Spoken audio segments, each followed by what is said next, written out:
Hindi pa rin humuhupa ang baha sa ilang lugar sa Biñan, Laguna matapos ang hagupit ng habagat.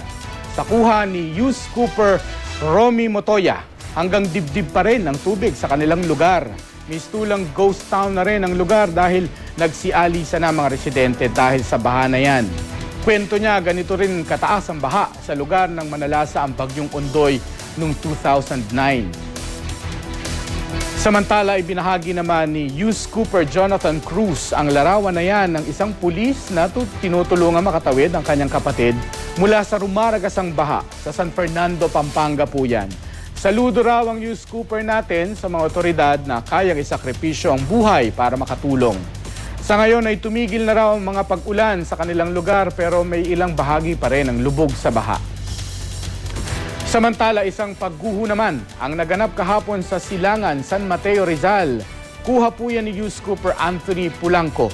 Makikita ang pagguho ng lupa sa tabi ng kalsada matapos ang matinding pag-ulan sa lugar. Bukod pa rito, may nakitang bitak sa ilang lugar sa paligid ng guho.